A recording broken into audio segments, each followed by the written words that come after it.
How's it going, everybody? This is Sunaak here, bringing you my very first challenge video. I'm very excited to bring this to you all. My good buddy Beagers, aka my Soul Link partner, asked me to film this alongside him, so huge shout out to my man Beagers. Thank you so much for asking me to be a part of this crazy adventure. So in this challenge video, I'm going to be seeing if I'm able to beat Pokemon Shield using a Pokemon that was brought back through the Isle of Armor update, Skrelp. This Pokemon is one of the unique ones that was introduced in X and Y. I want to show it some love because it is one of my favorites actually introduced then, so it's very unique looking and it's very crazy. So to kick this off, I'm going to go ahead and go over all the rules for this challenge video. I am borrowing from other challenge videos, so this should be fairly standard in these type of videos. Number 1 being I can only use Skrelp in battle. 2, no glitches or cheats of any kind. 3, no items in battle, only held items. So now all that's out of the way, let's go ahead and kick off the video with Skrelp's base stats. Skrelp actually has a stat total of 320, and the spread kind of goes like this. HP is 50, attack, defense, special attack, and special defense are 60, and his speed is 30, being very, very slow. Skrelp also has 3 weaknesses, being Psychic, Electric, and Ground. Okay, so now all that's out of the way, so let's go ahead and get started with this challenge video. So unfortunately, due to Skrelp not being available until you get to the wild area for the first time, I'll have to use a starter Pokemon until then. I went with Scorbunny to give me a challenge later down the road, which I will make note of when it comes up. After completing the tutorial area, I got to the wild area, and I had my good buddy Beagers go ahead and trade me the Skrelp once I was able to, so thanks again, dude. Now the challenge can actually begin. I first started off by training my Skrelp up to level 10, since that was what I trained Scorbunny to. I also spent some time grinding for watts, as this will become handy later down the road for some really good moves that Skrelp actually has access to. After running around the wild area for a little bit, we finally make it to Motostoke, and before we head to the register so we can get our Pokemon League challenge started, I decided to do a little shopping spree and kind of customize my character because I like to do that in games when they allow it. So after my mini shopping spree, we head to the stadium to get registered. I go with my favorite number being 8. Once we arrive to the Badoo drop-in, we are interrupted by Team Yell for the very first time. They weren't hard to handle, just I used Water Gun until the opponent's Pokemon fainted, no big deal. Then we are introduced to the gym leaders with this beautiful ceremony, so we can kind of scope out the competition. After we're done with the ceremony, we have our very first real battle with Hop using Skrelp. Wooloo wasn't an issue. Poison Point actually came in clutch, helping it whittle down a little bit. Next up was Grookey, and with Acid it made quick work of it. And then last up was Rookidee, and again just used Water Guns to take it out, and that's the end of Hop. The new threat finally came up for the challenge was Bead. With his team consisting of nothing but psychic types, I was getting hit with super effective damage but couldn't really deal it out myself. Also, with the fact that I reached over level 20, Leader was not obeying me often because of the badge limit. So looking at the moves that Skrelp can learn with TM and TRs, I decided I needed something that would help me with psychic moves or psychic types actually being Shadow Ball. I had to grind watts, and thankfully I got a watt trader that had Shadow Ball, and with dumb luck, Leader was obeying me and I was able to defeat Bead. We finally arrive to Turf Field, and we get to face off the first gym leader being Milo, which is actually easier said than done because of me being over level 20, Leader was actually disobeying me more. So with some dumb luck, I was able to beat his Gossifleur with Acid and Aedogoss with some Dynamaxing. So 1 down and 7 more to go. On the way to the next destination, we run into Team Yell, again causing more problems on the bridge near the daycare. I just used Water Gun and Acid to take care of them. Now we can claim our bike to actually travel faster. Hop decides to also ambush us at the end of the bridge because he has nothing better to do. Just like all the other Hop battles, just used Water Gun and Acid until they were done, except for his team was actually evolved this time. Now on to the Hulbury Gym. So this one was a little annoying. It was a little annoying. I just used Dynamax once, and I took care of Goldeen and just used Max Ooze and Max Geyser to take care of the rest of her Pokemon. So with that, second badge is done. After that, we go ahead and have lunch with Rose, Sonia, and Oleana. And we head over to the mines, and then we run into Bead again. And I just use Shadow Ball and Acid to take care of his team, so no big problems here, thankfully. We encounter Team Yell in the same mines, and we get into some double battles with Hop. Thankfully, Acid hits both Pokemon and makes it easier to finish this off.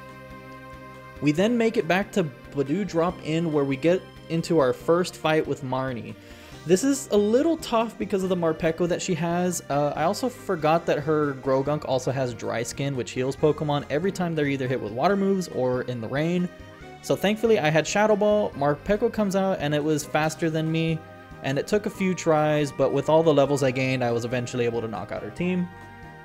Next up, we actually have the Fire Gym with Kabu. It's not too bad, but with the annoying capturing challenge in the beginning, I had to lose the first match on purpose, so that way I can actually release the rest of the Pokemon so I can only use Skrelp. It wasn't too bad, I just used Water Pulse and Max Geyser for his Pokemon, and with that being said, our third badge is now ours. I make my way to Hammerlock and I meet up with a bunch of the characters to progress the story. You know how it goes by this point, they love to interrupt us.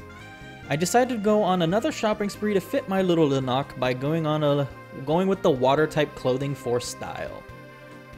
I head through Route 6 to fight Team Yell and avoid as many trainers as I can to make it to Stow side. Once there, we have another Hop battle that I took care of, no problem since we were a little bit higher leveled compared to the other battles.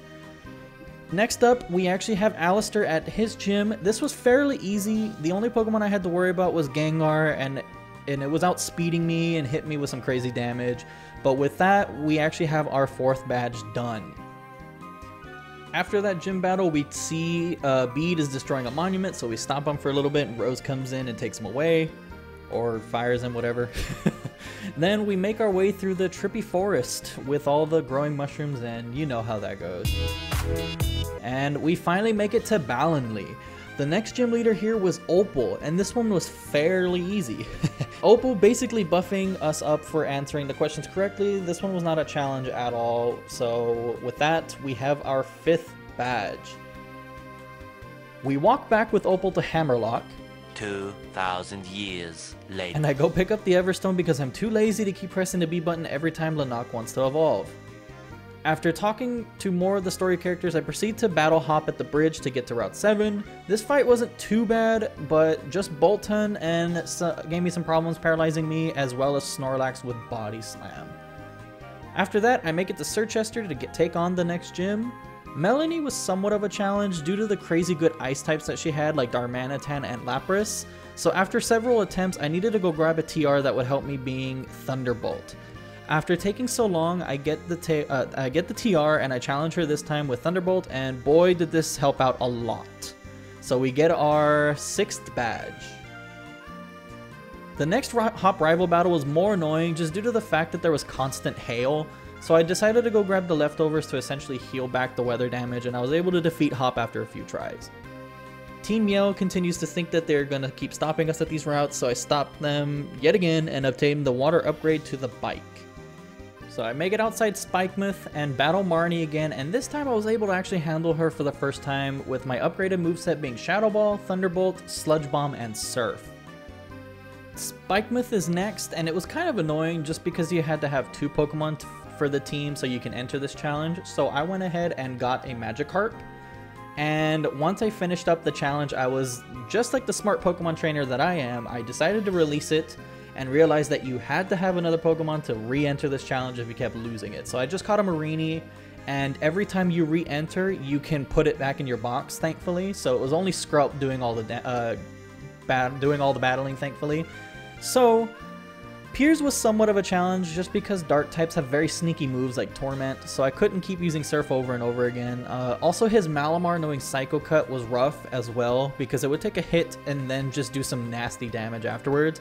But after leveling up a bit more, I was able to take down his team and claim the 7th badge. Finally, we make our way to Hammerlock to challenge Rihan for the 8th badge.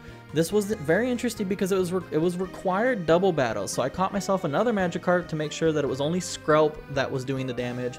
This battle was challenging because I didn't have anything that was super effective against his dragons, but thankfully Surf was able to help get through the majority of his team. My plan was to make sure that Duraludon was alone, and I would then be able to use Max Wormwind thanks to Sunaak learning Dragon Pulse and take it out. With that, we actually have all 8 badges and can finally take on the league. So I make my way through Route 10 and arrive to Winden to begin the semifinals, and oh boy, this was not hard at all. I took down Marnie and Hop no problem and embarrassed them. The next day, oh no, we have to waste more time because Oleana decided to hide stuff. I don't know, we were at Rose Tower and oh look, I beat Oleana, hooray. Once we take care of that, we can finally take on the finals of the Pokemon League Challenge. Bead was not an issue whatsoever, especially since he only has 4 Pokemon. I take Nessa, Alistair, and Rihan down with no issues whatsoever. Now with all those trainers out of the way, it is finally time to face Leon. Wait, Rose is evil and actually wants to interrupt this match again? Ugh, alright, here we go. Rose was not actually hard, but I didn't have anything super effective against him as he uses steel types. I was able to just use Surf and Max Geyser to help me out a lot, so this battle was not too much of an issue. Next, we actually have the raid battle with Eternatus, and I beat it on my second try as it kept targeting me for the first time and it knocked me out. But with that, we actually have to catch it, and the only funny ball I had, which is the heal ball, and I use it to capture this beast, and that takes care of that. Now for the moment that you all have been waiting for, the champion battle with Leon. This one was a doozy because of how strong his team is. I had to battle Leon like 50 plus times, and the result from that was that I jumped from like level 85 from the start of it, and it got me to level 97 by the end of it. And here's the strategy that I used for the battle with Leon. For Aegislash, I would use Shadow Ball so that I can bait out his King Shield to get the Protect out of the way, so when I Dynamax the next turn, he will not Protect and absorb some damage. Then turn 2 would come, I would use Max Geyser and set up the Rain for his later Pokemon, and with that, and knocked out Aegislash in one hit. Next up, Haxorus comes out, and I just had to use Max Wormwind, and due to it being faster, it used an Earthquake, and me being Dynamax at the same time actually absorbed more damage. So with that, I knock it out in one hit. Dracopult comes out next. No matter what, I was not outspeeding this thing, and I take a hit from Thunderbolt, and with me being Dynamaxed, I absorbed more damage, thankfully with the more health.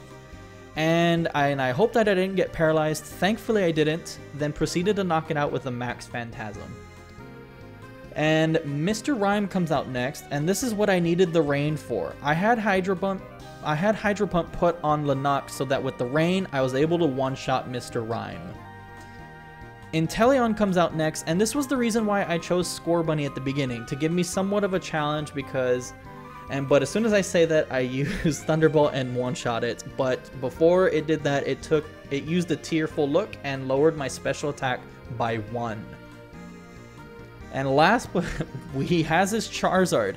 I hoped that it would not use anything crazy to knock me out because I lost my Dynamaxing, and sure enough, it Gigantamaxes and uses Max Growth on me. And I lived thanks to the Eviolite that I had on. I missed the first Hydro Pump, which sucked. He goes for the Max Overgrowth again, and I live miraculously and get off a Hydro Pump, which didn't kill, unfortunately. But the best thing happened. He healed. And so I was clicking Thunderbolt thinking that I would have lost and had to start it over. He healed and wasted his last turn for Gigantamax. I was slowly healing thanks to the grassy terrain, and I needed him to make one dumb play for this victory. Sure enough, he used Solar Beam without the sun, and he charged up turn 1, and thankfully I used the move to get the victory. And with that, this concludes the challenge.